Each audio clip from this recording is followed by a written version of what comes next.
Welcome to the Skeptic Zone, the podcast from Australia for science and reason.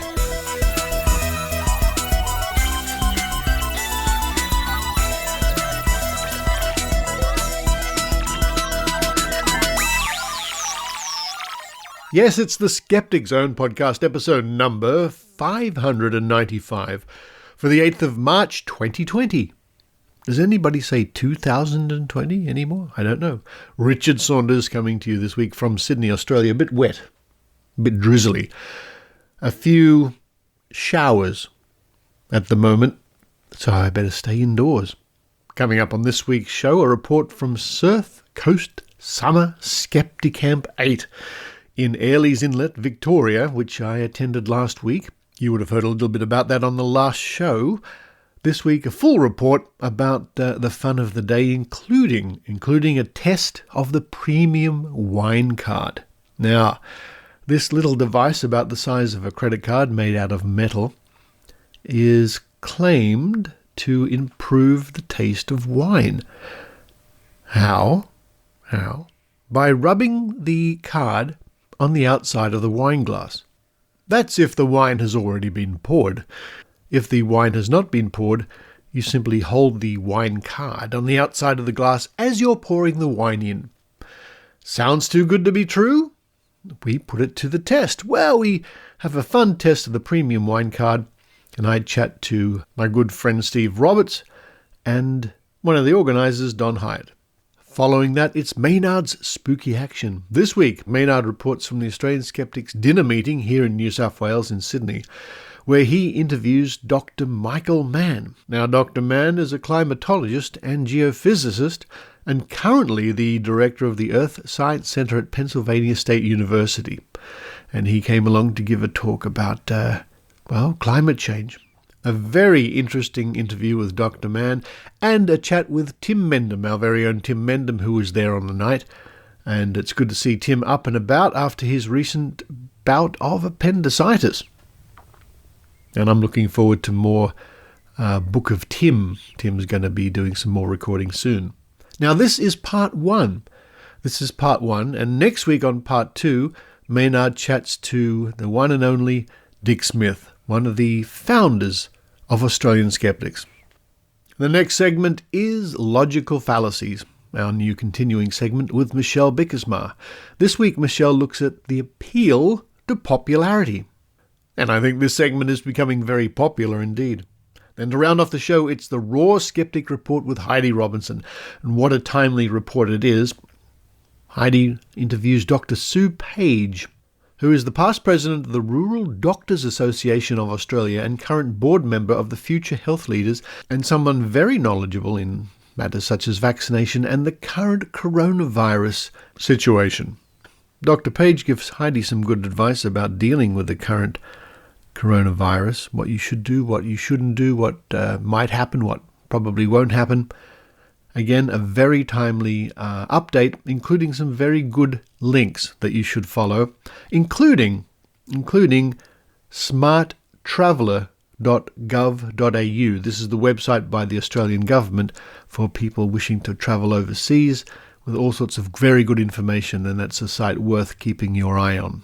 And speaking of the coronavirus, it came to my attention the other day that the people over at Homeopathy Plus have published an article more or less recommending a certain type of homeopathic magic to help fight coronavirus.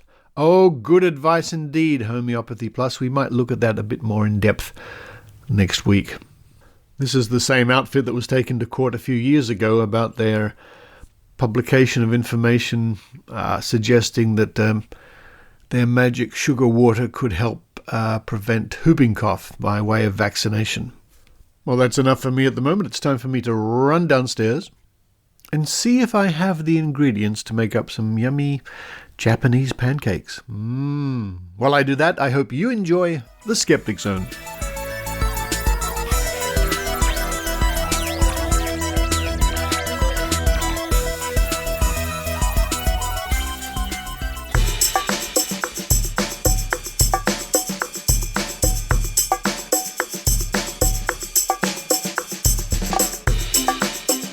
The Surf Coast Summer Skepticamp 8 was held on Saturday, the 29th of February, at Airlie's Inlet Community Centre in Victoria.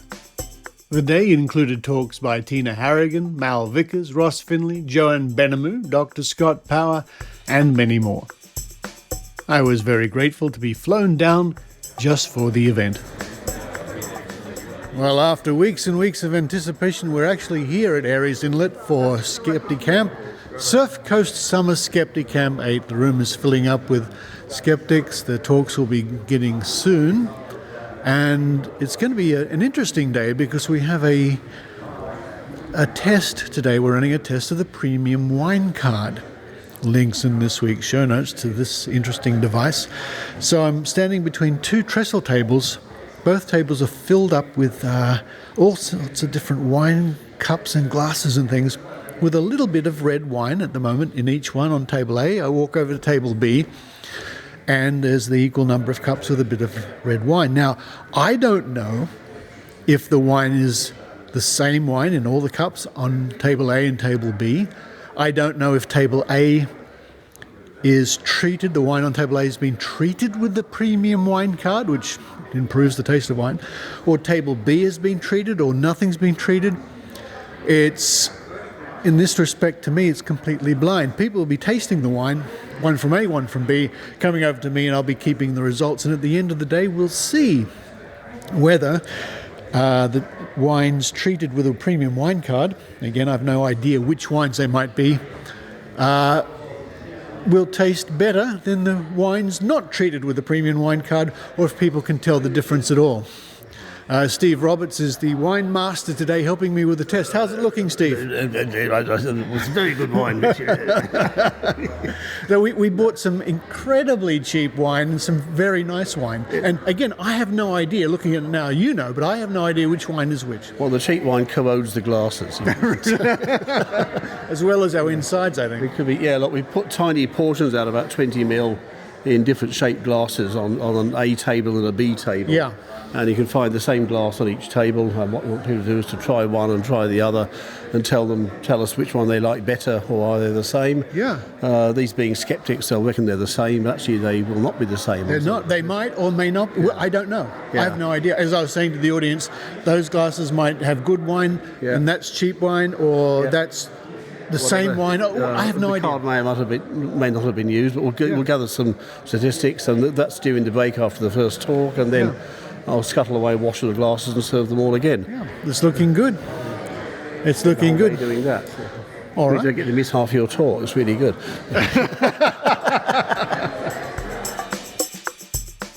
As the day progressed, people came to the back of the room where I was seated and took part in testing the two samples of wine.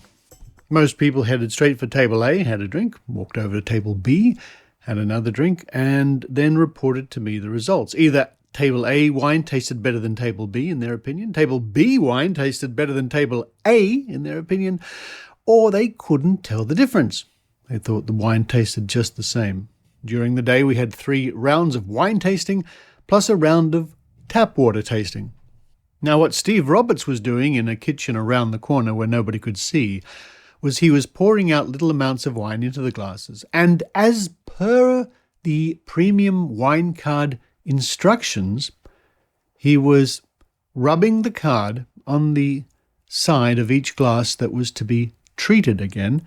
During each round, we didn't know whether table A or table B was treated, and we didn't know if the same wine was even being used in samples A and B. I can tell you that we had 2 types of wine: very cheap wine, roughly $2.50 a bottle, and more expensive wine at something like $10 a bottle. While that was going on, I had a word to one of the organisers, Don Hyatt. Well, it's halfway through the day. Skepticamp has been going really good so far. Some interesting talks on mathematics and medicine stuff. And we've got Don Hyatt here, one of the organisers. Don, how's it going, do you think? I think it's going very well. We've had a bumper crew, and Michelle has actually done a wonderful job in terms of advertising the event. So our new reporter, Michelle, of course. Absolutely, and we appreciate the support as ever from the Skeptic Zone. Thank you, yes. Yes, one of the interesting things is that I'm not actually a Geelong resident. In fact, there's only about 1 or 2 Geelong residents here. So what we found in the past is that I have to travel 2 hours to get here, Richard, which is a long way. It is, Be great to have a local resident actually either on the working committee or convening the event, because this is a Geelong event. It was started by Mick Vagg 8 years ago. It was run by him for the first 3 years, and we also had Zola and James, and unfortunately none of those can continue on in that position, so I'm sort of in caretaker mode for a while. Right, so you're interested in somebody from the Geelong area taking an interest in this? So if there's anyone within your large viewing audience, if they are interested in that, if they could just contact us, Skeptic Groups of Victoria, SG of Vic at gmail.com. Let me know, and we'll certainly talk to them with a view to putting them on the working group. Excellent. Folks, there'll be a link in this week's show notes, and if this is anything to go by, it's a really worthwhile and fun day. Thank you, Don. It's a great pleasure, and terrific to see you down here too, Richard. More wine tasting as the afternoon progressed. Now, you might be interested to know about this premium wine card. There'll be a link in this week's show notes so you can check it out for yourself and see the video where this thing is demonstrated, which is quite something, I promise you. But on the page itself, and these cards sell for $65 a pop. They're about the size of a credit card. They're metallic. It says, the technology, the premium wine card contains an embedded set of precise frequencies that produce long-lasting natural resonance. The resonance can be transferred to the wine through the wine glass. How does a premium wine card work? The resonance of the premium wine card has a positive effect on the tannins in the wine, causing them to quickly soften as if the wine had been further aged for a number of years. You may notice that the wine treated with the card has a fruitier aroma and a smoother, richer flavour with the mellower, softer finish that is typical of a premium cellared wine. Enjoy. The premium wine card has been on the radar of Australian Skeptics for about 5 years, and about 5 years ago we did an informal test at Skeptics in the pub, and we had a lot of fun doing that. This test was somewhat more formal, and it will be written up. At the end of the day, we were ready to announce the results. Premium wine card, which we have here, and you get beautiful packaging for it with it. You get a nice box and all that. That's it. It's metal. It's got holes in it. $65. So you meant to rub it on the wine glass. And we tested this, thanks to all of you at the back of the room. And the first test, out of 17 people, 8 couldn't tell any difference. 2 thought the charged wine was better, and 7 thought it was worse. So it actually... now, this wine is $15 wine that you were drinking on the first 2 tests. And by that, I mean not $15 a bottle, but $15 for 6 bottles. So if you can make it worse than that, it's really quite a feat, you know. The Aldi's lowest, you know. Test 2, actually 6 thought it was better and 3 thought it was worse, and 4 couldn't tell. So it was actually a bit of a result the other way. But when you add the 2 together, and it was the same wine and the 2 tests, it comes out slightly negative for the card. And then the test 3 was a better wine, a decent one, and that was 6, 7 and 7. You know, 6 preferred it, 7 said it was worse, and 7 didn't know, which is pretty flat. I'm actually amazed. I mean, you're skeptics. It should be like 21 don't know and 0 prefer it. And with water, it's the same. 1 preferred, 1 didn't like it, and 6 didn't know. So the results come out completely flat. Completely flat. Yeah. But according to the Premium Wine Card's own tests... Oh, yeah, 7 out of 8 preferred. 7 out of 8 in a blind test chose the wine treated with a premium wine card. So, I mean, this actually was a double-blind test that I knew, and only I knew until now, which wine was which. Yeah. So it was actually done properly double-blind. It was great fun devising it, and I had great fun washing 150 wine glasses. Thank you, everybody who took part and had a taste for us. This will be written up and published in the Skeptic Journal, and will probably, hopefully, help to further our cause and maybe do something about this company. So thank you very much.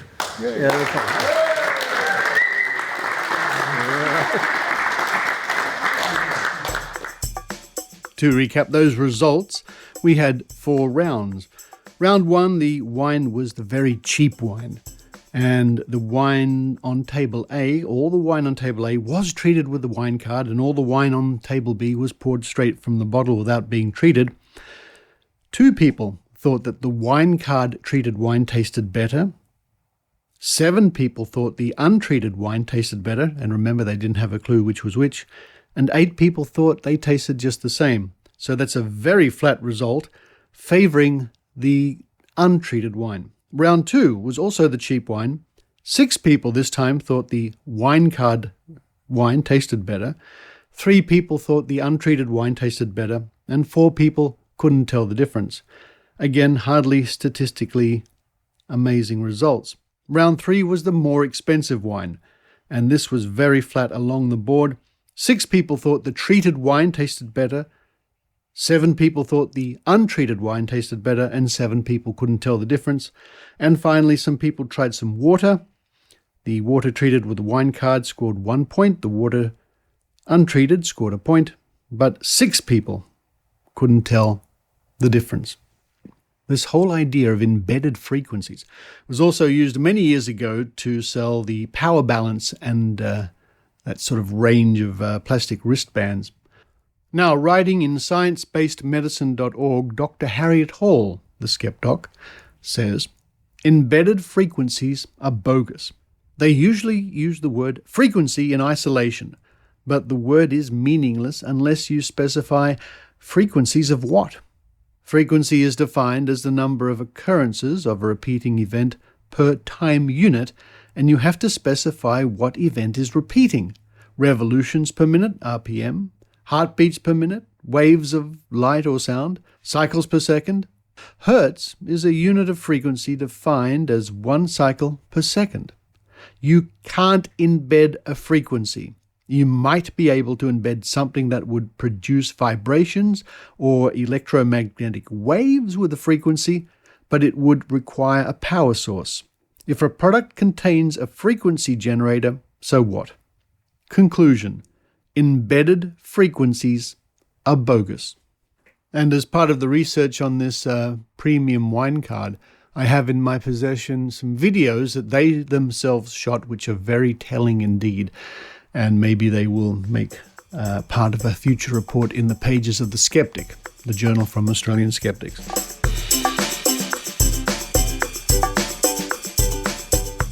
A big thank you to everybody involved in putting Surf Coast Summer Skepticamp 8 together. It was a terrific day. Good to be part of it, and we had a lot of fun conducting the wine card test.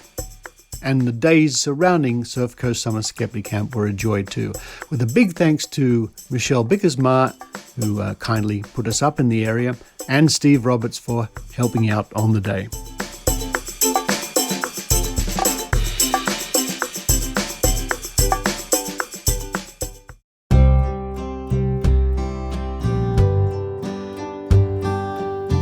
Tadaima 聞いていただいているポッドキャストはオーストラリアから The Skeptic Zone という科学と論理のポッドキャストです。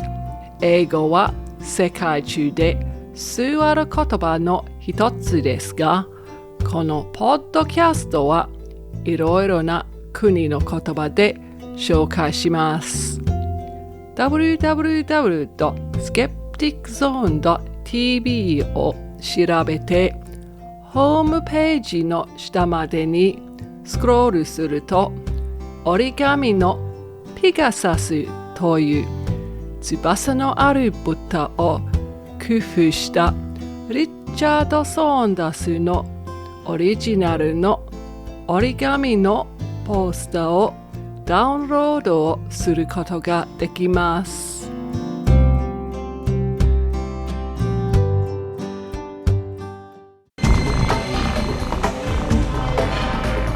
Here's Maynard's spooky action at a distance.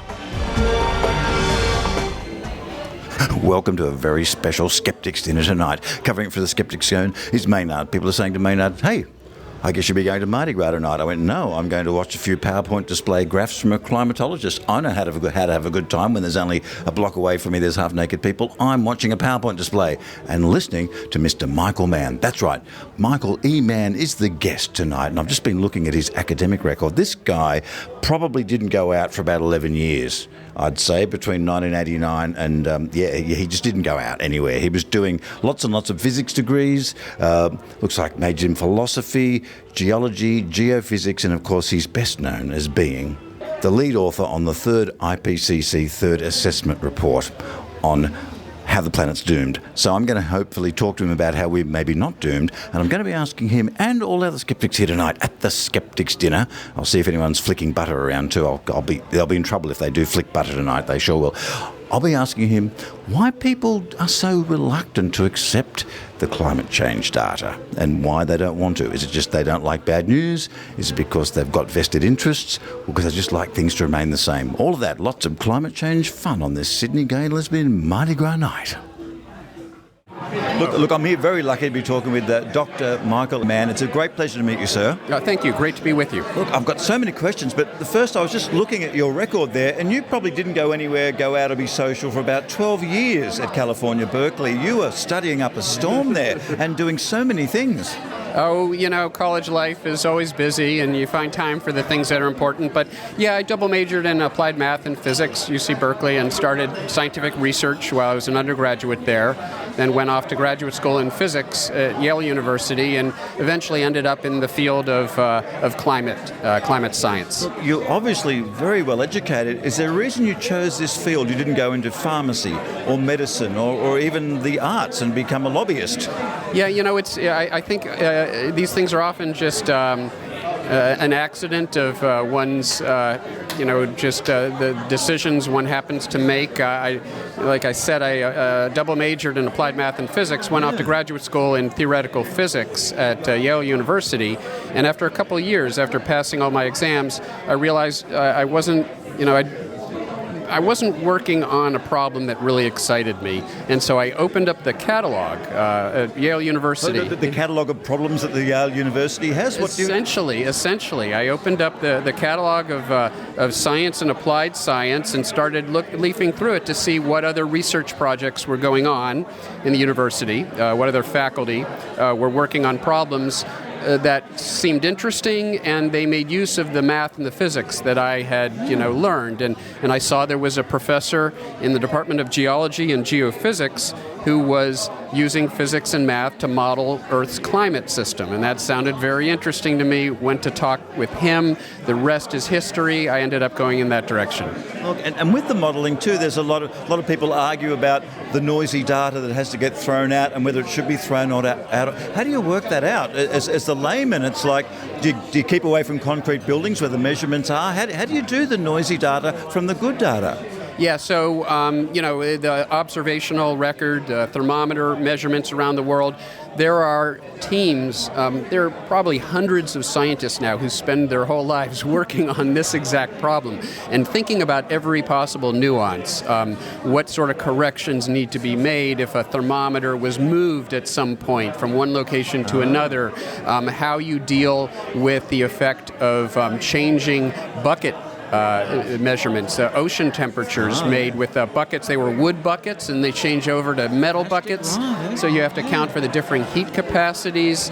And so there is, and then sort of urban heat island effects in a place here like Sydney is warmed up, in part, more than the surrounding countryside because of the concrete and the absorptive properties of sort of the urban landscape. And so you have to correct for those things. So there are scientists who will do their entire PhD on one aspect of one of those problems. And it's only because of that, because you do have these teams of scientists using different approaches, coming at the problem from different directions. And in my presentation tonight, I'll be talking a little bit about that, how we're able to converge with a remarkably precise picture of how Earth's temperature has changed over the past century and a half. And are you happy with the way things might be going in the future? Obviously now people are a bit slow to pick up on the information you're giving them. That must be very frustrating. Do you ever, you must yell at the mirror a lot at home so you don't do it at lectures.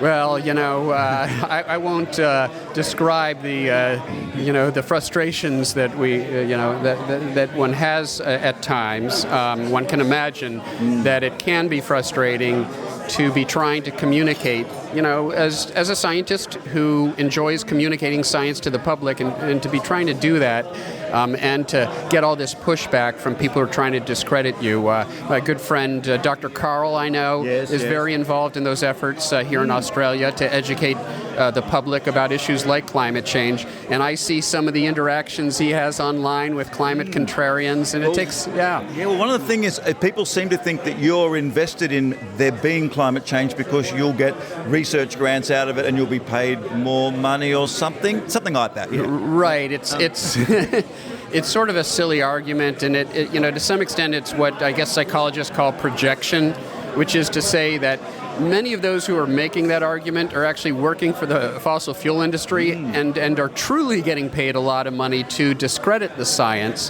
whereas scientists like myself, our grant money doesn't go to our pockets. No. It goes to fund our research programs, our graduate students, etc. And so there's this misconception about what it is, first of all, that motivates scientists. Another sort of part of that is this idea that we're all agreeing with each other and promoting this myth of climate change to bring in the grant money to get the publications, when it's just the opposite, in fact. As a scientist, the way you get ahead is by finding something new, by proving everyone else wrong, not by agreeing with what was already known. That's not interesting. And the question I've been asking everyone is, why do you think people are slow to accept this data and the news? Why do you think they don't want to look at it or agree with it?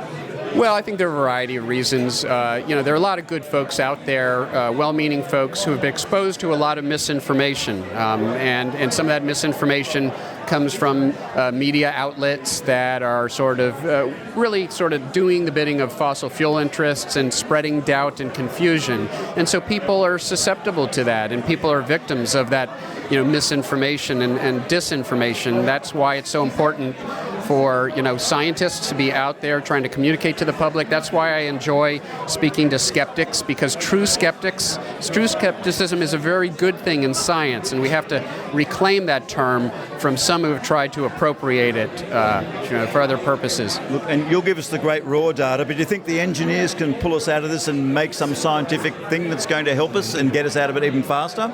Well, it's not rocket science, as I like to say. The solution to this problem is right in front of us. Here in Australia, just look out your window. You've got wind, you've got sun, you've got all of the resources that you need to rebuild this economy to lead the world. And it's crazy. Well, unfortunately, we found the coal first, unfortunately. Yeah, that's right. Yeah. And it's sort of crazy now that we're doubling down on coal and now natural gas, when you've got this amazing resource. And Australia really could be leading the world when it comes to clean energy, and I hope they will. Thank you very much, and enjoy your time with us tonight. Thank you. Thank you.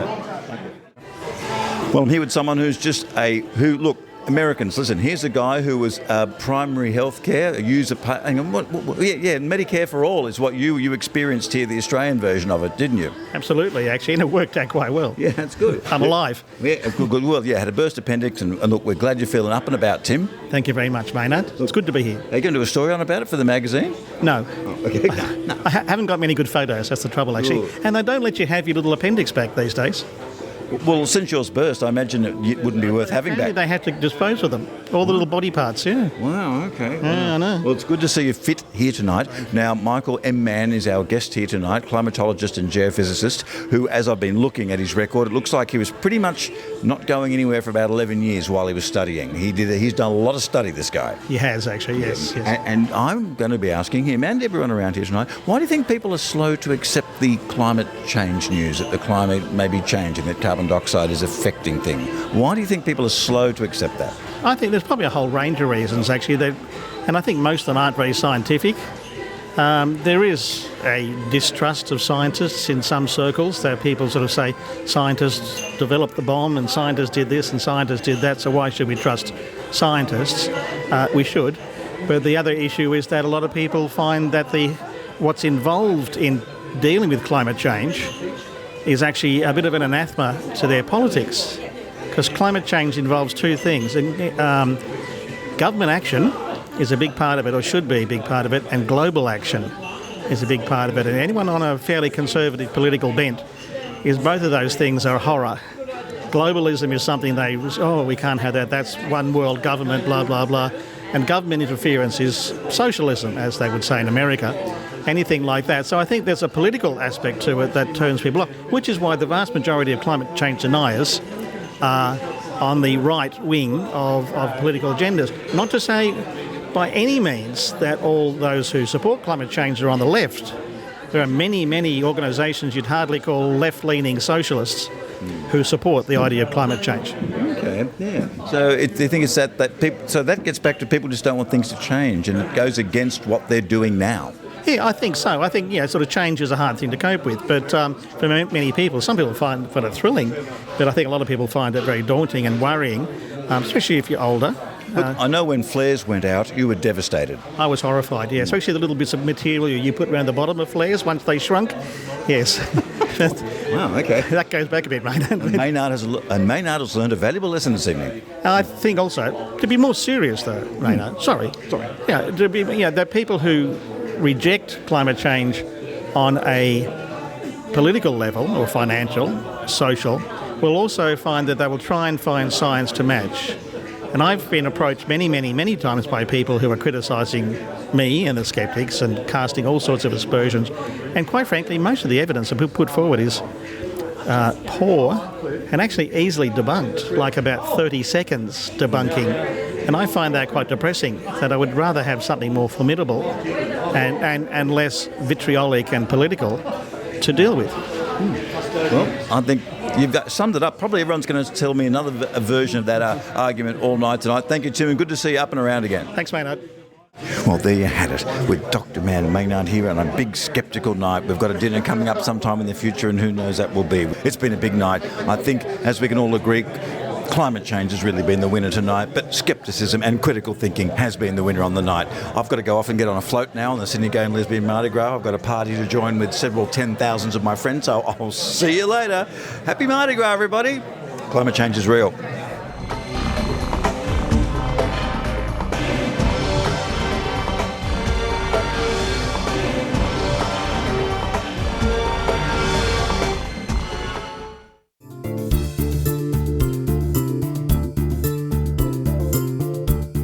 G'day, this is Dr. Karl Kruszelnicki, proud to be a skeptic, and you can find out more about me at drkarl.com and get lots of free stuff there as well.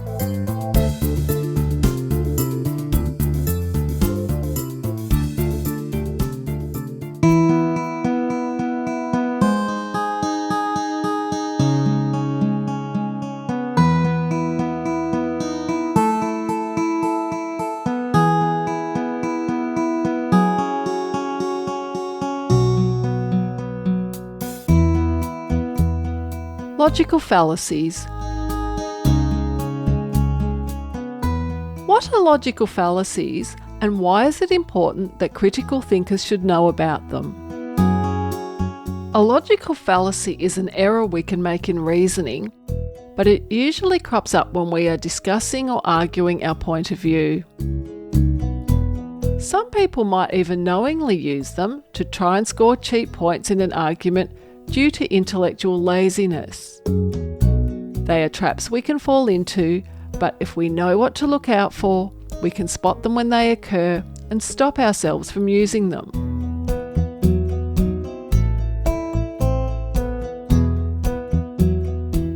This week, we'll look at the appeal to popularity.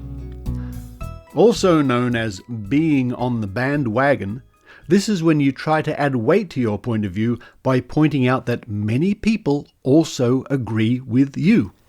We've all seen this sort of thing, especially from advertisers who claim thousands of people use our product every day and they all can't be wrong. Well, yes, the product might work and be wonderful, but at other times, thousands of people can indeed be wrong. Everyone at school has one. Come on. I really need this. Maybe you remember making this argument to your parents when you were at school. Something would come along, a new toy or device maybe, and it becomes very popular. Suddenly, you having one as well is very important. Whatever it is might not really be that good, but its popularity makes it desirable. All my friends use homeopathy to treat everything from rash to insomnia. This discredited medical quackery simply does not and cannot work as claimed. Yet thousands and thousands of people all over the world swear by it.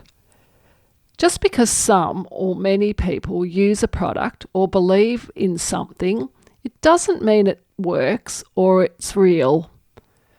If one person can be wrong about something, then hundreds or thousands or millions can be as well. By far, the majority of climate scientists agree that climate change is real and humans are a major contributing factor. Now here's the flip side of this logical fallacy. Sometimes the weight of opinion is right. Science can and does change its mind, but it relies largely on consensus. In other words, on the conclusion of most scientists in that area of study. In the end, the popularity of an idea should not determine the validity of that idea. It must stand or fall on its own merits, but it is appealing to think that if many people agree with you, then you must be right.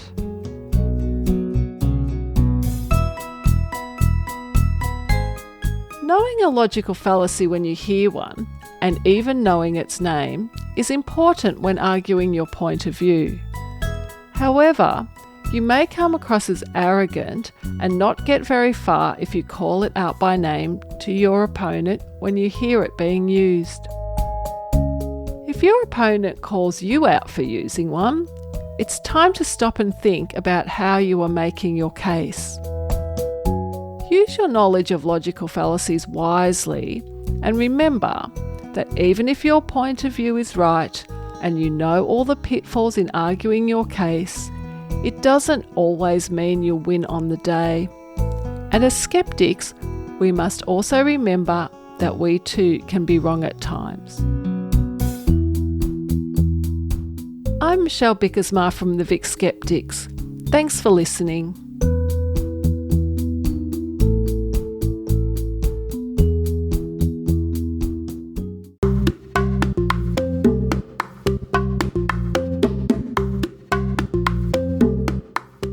Upcoming events at Canberra. The Canberra Skeptics proudly present Winning Westeros, How the Game of Thrones Explains Modern Military Conflict. Now, this will be Friday the 13th of March from 6 p.m, and the speaker is Mick Cook. Set in the fictitious world of Westeros, the hit television series Game of Thrones chronicles the bitter and violent struggle between the realms of noble dynasties for control of the Seven Kingdoms. That sounds dramatic. But this beloved fantasy drama has just as much to say about successful strategies as real-life warfare waged in our time and place. Ooh.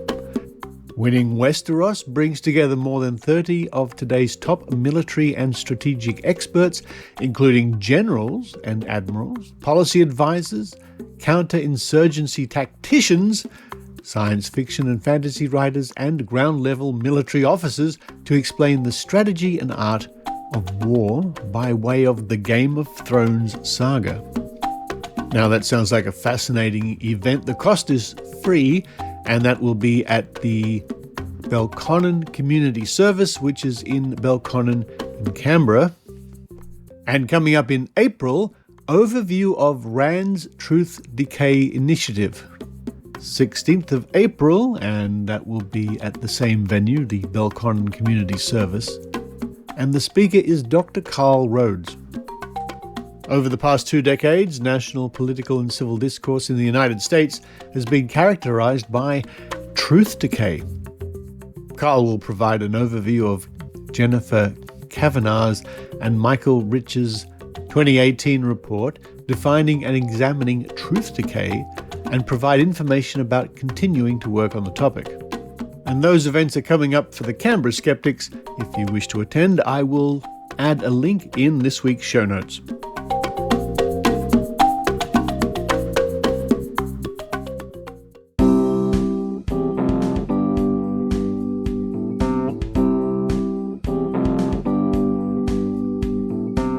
It's the Raw Skeptic Report with Heidi Robertson.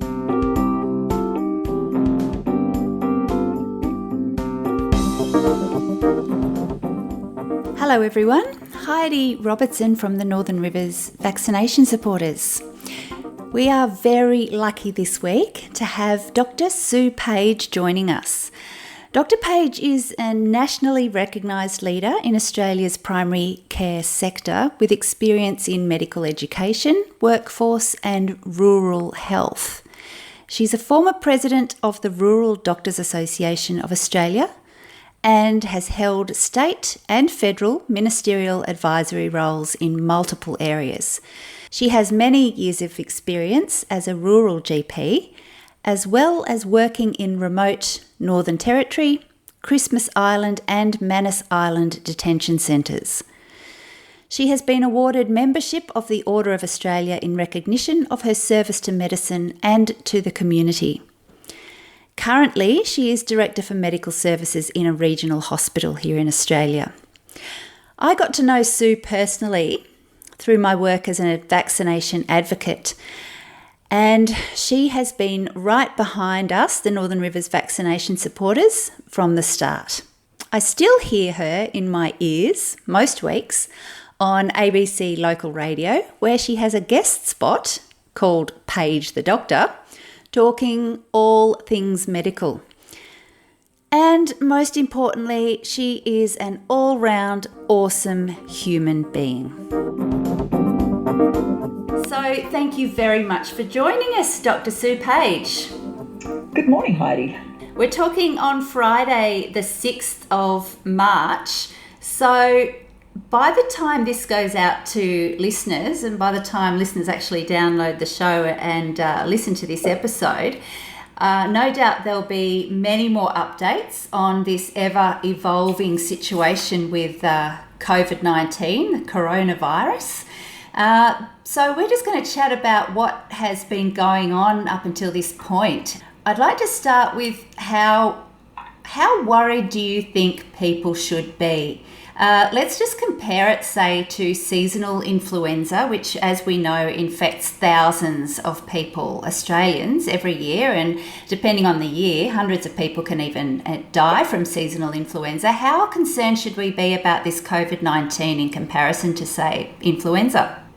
I guess the first thing to say is it's very hard to put coronaviruses and influenza head to head. And the biggest difference that we see there is that influenza is well on everybody's radar. Every year we're developing a slightly new variation of vaccine. The vast majority of people who are at risk of influenza are treated with vaccination. And so although we say that each year there are about 3,000 deaths per year in Australia, for example, it's very hard to extrapolate that data with what's likely to happen with coronavirus.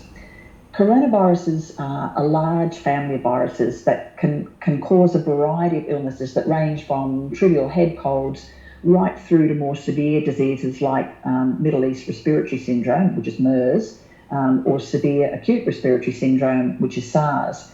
And I guess if you were going to compare those level illnesses to the influenza family, which are things like the H1N1 pandemic that happened in 1918, or the more recent H1N1 influenza that happened in the sort of late 2000s, so 2009, which was swine flu. So if we're going to compare it to the influenzas that are at that more serious range, probably the one to think about it would be the H1N1 pandemic, which was 1918, because that one had similar fatality rates per percentage of people infected to what the early reports of corona were. So our most important mainstay for any of these viral illnesses is vaccination and not getting the illness in the first place. And this particular virus hasn't been around for long enough for us to be able to identify specific components within it to make a vaccine and to then get the vaccine tested and then distributed across a wider part of the population. That's why this is a bit of an unknown feast. The vast majority of people who catch coronavirus have either no symptoms at all or have very mild symptoms. So of the people who are testing positive, about 80% are having a mild course. And obviously there's a whole lot of people that are thinking that maybe they've just got a head cold and they're not even getting tested in the first place. With captive populations, where we actually say, okay, well, we know that we've got a person who's infected definitely in this subgroup, so we're going to test everybody whether or not they've got symptoms. And an example there is people on the cruise ship, for example. So with the first cruise ship that had contamination, 48% of the cruise ship ended up being infected, but they were people who were in close contact for a prolonged period of time, kind of like an artificial situation, if you like. So we've probably got an infectivity range that's somewhere around that you might infect 2 to 3 people, right up to, in close contact, you can infect half of the people that you hang around with. That's a really broad range. What is that going to look like in the future? Probably one of the interesting sites, if somebody wants to have a look at it, is worldometers.info/coronavirus. So this is a live site that tells you where we're up to, and the most recent update, for example, is at 1:55 this morning, GMT, and at that time there were 98,420 coronavirus cases in the world. Now, death rate, again, is varying enormous by country. So across the whole batch of everybody that we now know is positive, the vast majority have recovered without there being a problem. 3,385 people have died, which puts the death rate at about 0.03%. Worldwide. Is not so scary. Yeah. The scary thing for me about coronavirus is that the average length of time that somebody is requiring to be on a ventilator once they've reached that stage is about 20 days. Wow. So if you think about the number of intensive care beds that we have across any nation, and imagine them filling up with the first cohort of people with the severe end of coronavirus, and then they're there for the next 3 weeks, then you can imagine a scenario where quite rapidly you're running out of intensive care beds for people that have motor vehicle accident trauma, for example, or falls from heights with head injuries. And then you start to say, well, how will the health profession deal with this? And we probably are talking in most countries some form of rationing access to our intensive care units.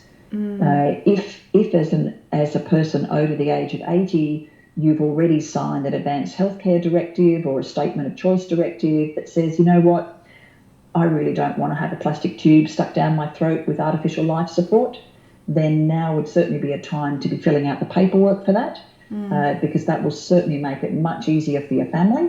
It'll make it much easier for the health professionals to say, okay, we'll make you comfortable so that you're not going to be struggling to breathe, but we'll save the ventilator for somebody who might be 30 or 40 and maybe the parent of young children, either infants or primary school kids. Yeah, so that's something we should...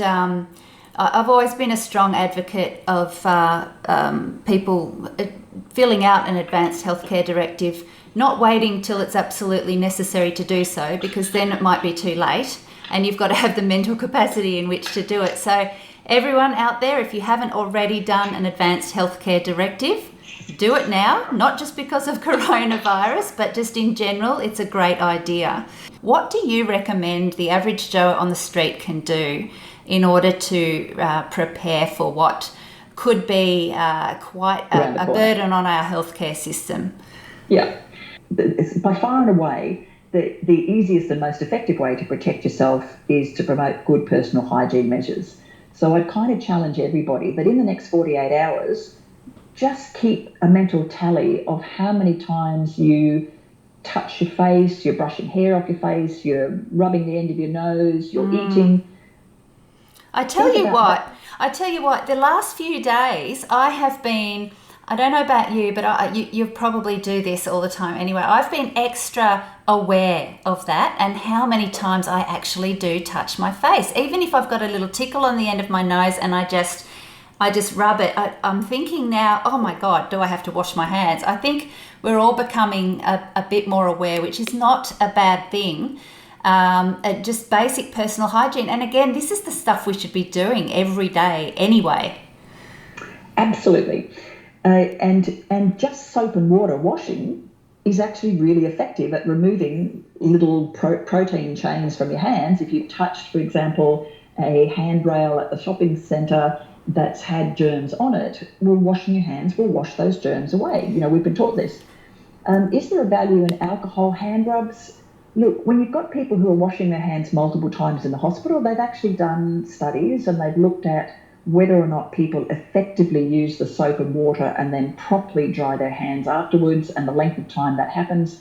And you will actually get less dermatitis and greater cleanliness if you're using the alcohol hand rubs, but working it into your fingernails and between your fingers regularly. So that's for people who are washing their hands multiple times a day. For the average person, soap and water and allowing your hands to dry properly before you're touching things is probably fine. Yeah, and I've heard not just a really quick rinse with soap and water, but a full 20 seconds, they're saying. Yeah, and again, getting it onto the surfaces and the little nooks and crannies like around your fingernails. Yes. Yeah, and if any listeners haven't listened yet to the report on last week's Skeptic Zone about face masks and the pros and cons, Trish Hahn did that. Well worth a listen to. And on that as well, Sue, my husband's a builder and he went into a large, well-known hardware store yesterday and to buy his crew some face masks because they are doing some concrete cutting at the moment. And guess what? No face masks.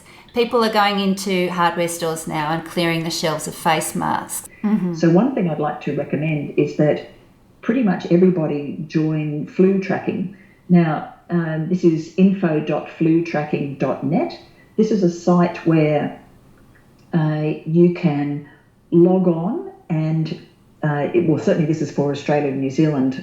I actually don't know if it's in other countries, but it will send you a reminder once a week and you can say whether or not you've got any symptoms. And because people are using this on their phone and it's blipping up across the whole of the country, you can start to see hot spots of where people are starting to become febrile, no matter what it is. It might be a head cold, might be influenza, it might be coronavirus, but at least you can see the heat maps developing, and that means that we can start doing more testing in areas that look like they're getting a rapid change. Which is a great public health surveillance opportunity. One other thing that people can do to make sure that they are well prepared is make sure that any other illnesses, chronic illnesses that they have are well managed, that you've got your scripts up to date, that you've got enough should you be quarantined to last you for that length of time, and what else with regards to that? Well, again, the key thing we know at this stage is that coronavirus is more serious if you are older and if you've got comorbidities, of which the most significant comorbidity is cardiovascular disease, but also things, diabetes, high blood pressure and so on. So if you are somebody who has chronic illnesses for which you require medication, now is a time that I would be booking yourself in routinely while you're fit and well to go to your usual care provider. In Australia, that's usually a GP, to make sure that your illness is optimised as much as possible. If you are going to catch coronavirus in the future, you want to be as fit as possible so that you are in the good percentage that does really well rather than in the percentage that struggles. Make sure that you've got your scripts up to date. Many particularly rural towns may have limited scripts at a particular time. Sometimes people can be out of a medication and wait a day or two to get into their GP and then another day or two to get into their chemist. You don't want to have long gaps in your medications. You want your illness to be treated as optimally as possible. So make sure that everything's on hand. Now, does that mean that you buy 20 boxes? No, because, same as buying 20 packets of toilet paper, you're not going to need that much. You just want to do the routine things, but with a bit more care than you would normally do. Don't let yourself run out and make sure that you've got the next script ahead. But you don't need 20 scripts ahead. Okay, and make sure perhaps that you're up to date with your vaccinations, your adult vaccinations, because you don't want to get a vaccine preventable disease and then be hit with coronavirus on top of that. Absolutely. I had an email from a colleague in Canada just recently, and in amongst all of the preparations that hospitals are doing to try and be ready for a potential corona outbreak. They've had an outbreak of a variety of things, respiratory syncytial virus, gastroenteritis virus, all of these different illnesses that are clocking around. And of course, in amongst that all, 2 different strains of flu in their particular community. So yes, please make yourself be protected against the things that you can. And then for the coronavirus, washing your hands really frequently, reducing the number of times that you're touching your face, trying to stay 1 metre to 1.5 metres away from people who might be unwell, so that if they do cough, it's not going to be coughing on vital parts of you. Yes, and stay home. If you're sick, don't go to work, don't go to school. Yep, all very good advice, and I think we need to wrap it up, Sue, but thank you so much. I know how busy you are, and we really appreciate the time that you've spent today, and I know that the listeners will really appreciate it too. So maybe we'll talk again soon, and thank you, Dr. Page, for joining us on the Skeptic Zone. Always a pleasure, Heidi.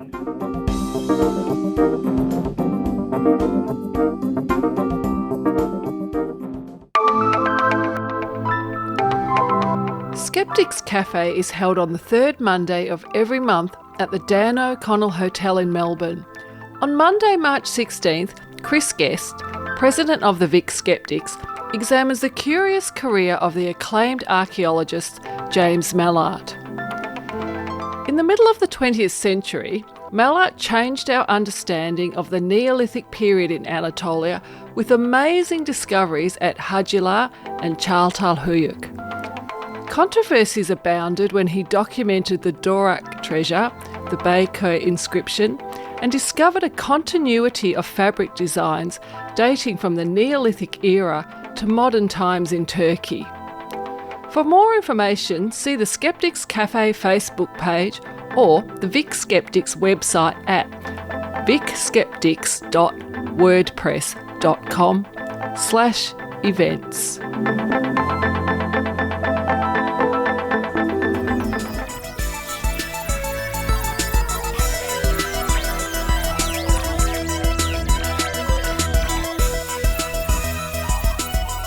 Thank you for listening to The Skeptic Zone. Coming up on next week's show, part 2 of Maynard's night at the Australian Skeptics dinner meeting, all about climate change.